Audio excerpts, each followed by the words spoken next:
इसमें दो अयोध्या दो काशी नहीं हो सकते, दो भर्ती भी नहीं होंगे। भारत सरकार को, राजस्थान सरकार को अगर भर्ती नगर बसाना है तो आप अलवर का नाम भर्ती नगर करिए, थानागाजी का नाम भर्ती नगर के स्वागत करेंगे। हम राजस्थान सरकार से पिछली बार तो शायद 4 साल से लगातार मांग कर रहे हैं कि ये भर्ती की छींट है। भर्ती की छींट के नाम से लोक मान्यता प्राप्त है। सिरस्का का नाम कब हुआ, कैसा हुआ, इसका कोई भी राजस्व रिकॉर्ड नहीं है। इसको सिरस्का नाम किस आधार पे दिए गए, सरकार इस बारे में कुछ नहीं बता रही। इतिहास भी उस बारे में बातें करते हैं जिसका मैं आज उल्लेख नहीं करूंगा, लेकिन हम इस बात को लेकर बिल्कुल अड़िग है। भर्तरी धाम भर्तरी अभ्यारण्य में ही होगा और सिरस्का अभ्यारण्य नाम की कोई भी चीज इस परिप्रेक्ष्य में हमको स्वीकार नहीं है। अब भर्तरी नगर बसाना के बारे में राज्य सरकार का कोई भी फैसला अगर वो हमारे हितों से टकराएगा तो हम उस टकराहट को स्वीकार करेंगे। हम आंदोलन का जवाब देंगे सरकार की ताकत से, और उस ताकत से हम सरकार को एहसास करा देंगे कि हम भर्तरी के लोग किसी भी तरह से सरकार के आगे नहीं झुकेंगे। हमारे जब तक प्राण रहेंगे हम जब तक लड़ेंगे और सरकार को हम झुका के बताएंगे कि ये देश के मालिक हम हैं, वो नहीं है। दूसरा हमारा सवाल यह है कि जब यहाँ भर्तरी नगर किया गया, जब इस क्षेत्र का नाम भर्तरी नगर करने का पहला जो ट्वीट आया केंद्रीय मंत्री का, उस समय आपके क्षेत्र के लोगों को प्रतिक्रिया क्या रही? जैसे ही हमको इस बारे में जानकारी मिली तो हमारे सभी साथियों की वहां मीटिंग हुई। मीटिंग कॉल करके इस बात पर हम लोगों ने एक अनुशंसा ली कि किस तरह से इस बात को रखा जाए, और इस बारे में हमने लोगों ने पहली हमारी मीटिंग हुई जिसके तहत में हमने भर्तरी के हम लोगों ने वहां पर सदबुद्धि रखकर इस बात को तय किया कर दिया था, संदेश दे दिया कि जिस दिन भर्तरी का मेला होगा उस दिन हम भूपेंद्र यादव, संजय शर्मा और टीकाराम जूली को अपना ज्ञापन सौंपेंगे। उस ज्ञापन के अंदर हमने कम से कम 4 पृष्ठ का ज्ञापन था जिसमें हमने पूरे अपने व्याख्यान को पूरा रखा कि भर्तरी का क्या महत्व है। भर्तरी कोई कान फाड़ साधु नहीं है। भर्तरी ने, आपकी जानकारी में बता देता हूं कि संस्कृत के व्याकरण के अंदर भर्तरी का बहुत बड़ा योगदान है। भर्तरी की लिखी पुस्तकें शतक जो है, इसका नीति शतक, वैराग्य शतक और एक सिंगा शतक, ये तो है। इसके अलावा उन्होंने ब्रह्म वाक्य और उन्होंने कहा था जिसके बारे में उसके जो हमारे इतिहासविद है वो बताते हैं कि ओमकार की का उल्लेख कैसे करना है। वो बताते हैं कि अपनी जो जीभ है इसको पीछे तालाब में रखकर फिर आपको बिना श्वास लिए आपको जाप करना है, जो कि सहज किसी के लिए नहीं है। भर्तरी कोई छोटा मोटा साधु नहीं है। भर्तरी और गोरखनाथ ही दो हैं जिनने बहुत सी किताबें लिखी हैं। तो भर्तरी का बहुत बड़ा साहित्य हमको जर्मनी में पढ़ाया जाता है, और भर्तरी का बहुत बड़ा साहित्य पांडुलिपियां हमारे पास भी थी जिसको आज भारत सरकार ने अपने पास संरक्षित किया। उस समय क्या जब आपने ज्ञापन दिया केंद्रीय मंत्री को, उस समय मेले के समय, बाबा भर्तरी के समय, तो उसका कोई जवाब आया या उनका कोई रुख स्पष्ट किया कि जो भर्तरी नगर वहां कर रहे हैं या यहाँ कर रहे हैं, कोई रुख स्पष्ट हुआ उनका? बिल्कुल, उनने इस बात को हमको गोल मोल बातें करनी, भर्तरी के बारे में कई योजना बताई हमको। भर्तरी के हम किस तरह विकसित करेंगे। भर्तरी विश्व गुरु हैं, भर्तरी तो सबके, भर्तरी तो गुड़गांव के हैं, भर्तरी तो सबके।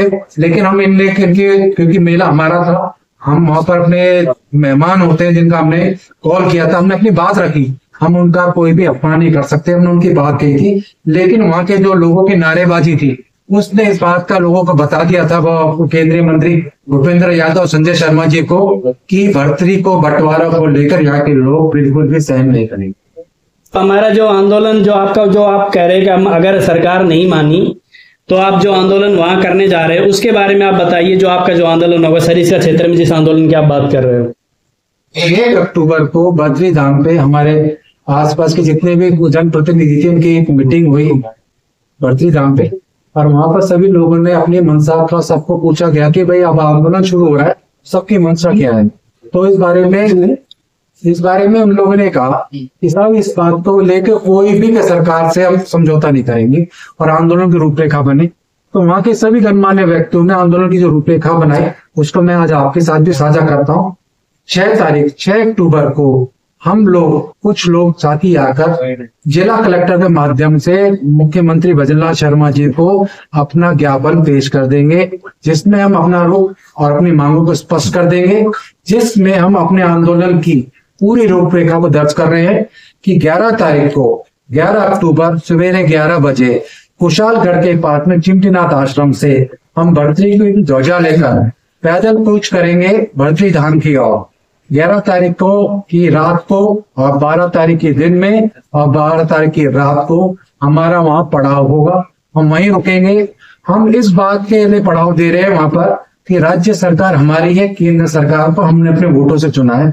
हम उन्हें समय दे रहे हैं कि वो वार्ता पे आए, वार्ता करें, उससे बात करें, लोगों की मन को जाने और उनके अनुकूल ही फैसला करें। जैसा कि मैं आपको पहले भी बताना चाह रहा था कि ये देश संविधान से चलता है, किसी राज्य सरकार के आदेश से नहीं चलता। हमारे संविधान की अवहेलना करके हमसे बिना पूछे इनने भर्तरी नगर बसाने की जो कुकृत्य किया है, हम तो उसके खिलाफ वहां खड़े हैं। अगर सरकार के लोग 2 दिन के अंदर वहां आते हैं, वार्ता करते हैं, वार्ता करेंगे। अन्यथा 13 तारीख को हमारी वहां आमसभा होगी, जितने भी जनप्रतिनिधि अपनी भावनाओं को व्यक्त करेंगे और 13 तारीख को हम लोग बाबा भर्तरी का झंडा लेकर सिरस्का वन विभाग की तरफ बढ़ेंगे। और सिरस्का नाम की एक आप लोगों ने वहां एक शिला देखी होगी, उसके वहां पर एक झंडा रोक कर हम ये इस बात का ज्ञात कर देंगे कि ये आने वाले समय पर ये जगह भर्तरी अभ्यारण्य रूप में जानी जाएगी। और रास्ते में जितने भी सिरस्का के लिखे हुए साइन बोर्ड आएंगे, हम उन सब पर कागज पोत देंगे। वहां पर सिरस्का का हम पूरे रूप से खारिज कर देंगे। हमको सिरस्का स्वीकार नहीं कि भर्तरी धाम, भर्तरी अभ्यारण्य और भर्तरी नगर पकड़ा कर आप भर्तरी नाथ की जो सम्मति है, जो उनकी ख्याति है, उसको विश्व तक पहुंचा सकते हो। हम जिस दिन वहां मीटिंग कर रहे थे, वहां कम से कम 5-7 शायद मैं नहीं बोलना चाहता, लेकिन उनकी जैसे वेशभूषा और उनका जो चेहरे का अवलोकन था वो चाइनीज लग रहे थे मेरे को। और वो किसी देश का होता है, उनका सम्मान है, लेकिन मैं पहचान के लिए कह रहा हूँ वो पर्यटक थे वहां पर, चाइनीज लग रहे थे। अब अगर ये भर्तरी अभ्यारण्य होता और भर्तरी नगर होता तो उन पर्यटकों के मन में एक सवाल आते, भर्तरी कौन, भर्तरी को जानते, भर्तरी के बारे में उनके विचार बढ़ते, तो उनको इस बात को ज्ञान होता कि ये जो आज भारत है, ये आदि शक्ति और आदि गुरु ऐसे ही नहीं कहा जाता। यहाँ पर जो विद्वान हुए उन्हें बहुत काम किया है। वो भर्तरी की नीतियों को पढ़ता, भर्तरी के द्वारा जो वो स्थापित राज्य व्यवस्था को समझता, वो भर्तरी के द्वारा ब्रह्म वाक्य के बारे में वो समझता, वो भर्तरी के व्याकरण को जानता।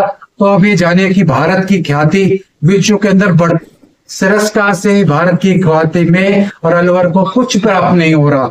भर्तरी के नाम ये आपकी मांग अभी शुरू हुई है, जो भर्तरी नगर बनाने के बाद से शुरू हुई है, पहले से ही थी आपकी मांग? पिछले 4 साल से हम मांग कर रहे हैं। सबसे पहले हमने टीकाराम जूली जी, जो उस समय के मंत्री थे, उनके घर का घेराव किया था जब भी हमारी मांग थी, और उन्हें इस बारे में सदन की पटल पे रखा था। और जो मेरे पास में अभी कुछ जानकारियां आई है कि पिछली बार शायद 9 सितंबर के दिन मेला का उद्घाटन हुआ था, उस दिन टीकाराम जूली जी ने इस बारे में संजय शर्मा और भूपेंद्र यादव जी ने कहा था कि यहाँ की लोगों की ये मांग है कि इस क्षेत्र आप कर सकते हो कि आप मंत्री हो, आप कर सकते हो, यहाँ के लोगों की मांग है कि इस क्षेत्र का नाम भर्तरी अभ्यारण्य कीजिए। इसका वीडियो भी उपलब्ध है और साक्ष्य भी उपलब्ध है। हम एक वक्त पे टीकाराम जी का विरोध कर रहे थे कि वो हमारी बात समझ नहीं रहे, लेकिन आज उन्होंने हमारे इस बात में समर्थन किया था पिछले बार में, तो आज उनका हम धन्यवाद करते हैं। और यही धन्यवाद हम संजय शर्मा जी का, भूपेंद्र जी का भी करना चाहते हैं कि उस क्षेत्र को भूपेंद्र यादव जी अपने हाथ से भर्तरी नाथ जी के समर्पित करके उनकी ख्याति को बढ़ाने का कार्य करके जाए कि पूरे देश में जो नाथ संप्रदाय है उसकी ख्याति बढ़ेगी और इसकी ख्याति का लाभ भूपेंद्र यादव जी के परिवार को भी मिलेगा, उनका वंश वृद्धि होगी और उनका भी खूब जन कल्याण होगा। दूसरा, जो पार्टी के जो पदाधिकारी, जो सत्ताधीश पार्टी है अभी, वहां से आपने जो ज्ञापन दिया तो वहां से उन लोगों का कोई पहला जो रुख सामने आया है, या उन्होंने कहा है कि ऐसा संभव है, या फिर उनका तरफ से गोलमोल जवाब आया है? देखिए, जो लोकल पदाधिकारी है जो कि वहां पर बीजेपी के साथ में RSS का कार्य करते हैं, वो ने अपने रुख से संजय शर्मा जी का, भूपेंद्र जी को अवगत करा दिया है, लेकिन उनसे जो जानकारी मिली है कि वो अभी इस बारे में मौन है और कोई विस्पष्ट जवाब नहीं। आपको, आपका यानी आप जो कह रहे हैं, कितनी ग्राम पंचायत लगती है वहां पर? वहां पर 52 ग्राम पंचायत है। 52 ग्राम पंचायत। और विधानसभा क्षेत्र? विधानसभा क्षेत्र 4 विधानसभा क्षेत्र लगते हैं। लोकसभा क्षेत्र? लोकसभा क्षेत्र तीन। 3 लोकसभा क्षेत्र। आप चाह रहे हैं कि उस क्षेत्र को एक भर्तरी नगर उसी को रखा जाए? नहीं, आप थोड़ा सा कंफ्यूज कर रहे हैं। भर्तरी अभ्यारण्य हमारी प्रमुख मांग है कि सर इसका अभ्यारण्य का नाम भर्तरी अभ्यारण्य जी। हमारी प्रमुख मांग है। और सरकार की अगर मंशा भर्तरीनाथ को की ख्याति बढ़ाने की है तो भर्तरी नगर बसाना है तो अलवर जिले का नाम भर्तरी नगर किया जाए या फिर थानागाजी का नाम भर्तरी नगर किया जाए। अलवर जिले या थानागाजी का नाम भर्तरी नगर किया जाए। जी। जो ये खैरतल तिजारा को भर्तरी नगर करना चाहते हैं, इसके बारे में आपकी स्पष्ट राय है कि इसको नहीं होना चाहिए? नहीं होना चाहिए, क्योंकि 2 अयोध्या नहीं है, 2 काशी नहीं है, 2 भर्तरी भी नहीं। ये केवल नाम परिवर्तन को लेकर ही आपकी मांगे रहेगी या इसमें और भी बिंदु जुड़ जाएंगे बाद में? देखिए, हमारी प्रमुख मांग जो 11 तारीख को जो झंडा लेकर चलेंगे सिर्फ बाबा भर्तरी के नाम पे चले। बाकी हम अपनी सक्षम में सरकार से लड़ रहे हैं, वो हम अपने अधिकारों से प्राप्त कर लेंगे। उसमें हम लोग का बाबा भर्तरी का कोई आवरण नहीं डाल रहे। वहाँ जो 11 तारीख को, क्योंकि जिस तरह से सूचनाओं का आदान प्रदान होता है तो ऐसी सूचनाओं का आदान प्रदान हो रहा था। तो साथी आपके यहाँ के मेरे को वीडियो भेज रहे थे और हमारे साथी आपके यहाँ भी खाना करो, तो कुछ साथियों ने पुल का काम किया और हमें कॉल किया। आंदोलन को आप समर्थन करते हो? हम आंदोलन को समर्थन करते हैं कि आंदोलन है तो देश है। जिस दिन आंदोलन समाप्त हो जाएगा उस दिन देश समाप्त हो जाएगा। प्रत्येक आंदोलन का हम समर्थन। क्या ये यहाँ के जो लोग हैं वो सही आंदोलन कर रहे हैं? भर्तरी नगर, वो कह रहे हैं भर्तरी नगर से, वो भर्तरी उनके आराध्य जरूर हैं, लेकिन वो कह रहे हैं भर्तरी नगर की एक पहचान अलवर से है, ना कि खैरतल तिजारा से। तो क्या आप इस मामले को आप पूरे तरीके से समर्थन कर रहे हैं? मैं अब आपके सामने एक बात और रख रहा हूँ, आप समय दे रहे हैं मेरे। महाभारत का सबने ने पढ़ी नहीं है तो सबने देखी जरूर है। एक बड़ा ही मार्मिक जिससे महाभारत हुई, जब हस्तिनापुर गद्दी का विभाजन हुआ, हस्तिनापुर और इंद्रप्रस्थ में जब गद्दी का विभाजन हुआ तो जो कौरव वंश थे, जो कौरव नाम था, जो कि पांडवों का भी नाम था और युधिष्ठिर का भी नाम था और दुर्योधन का भी नाम कौरव वंश के कहलाते थे। जिस दिन गद्दी का विभाजन हुआ तो कौरव वंश का नाम हस्तिनापुर की गद्दी के साथ ही रहा। इंद्रप्रस्थ को कौरव वंश का नाम नहीं दिया गया। ये सनातन सभ्यता की विशेषता है कि गद्दी के साथ ही नाम रहता है, उसमें विभाजन नहीं होता। अयोध्या में राम मंदिर है और राम मंदिर है सैकड़ों जगह है, हर जगह अयोध्या नहीं बसाई जा सकती।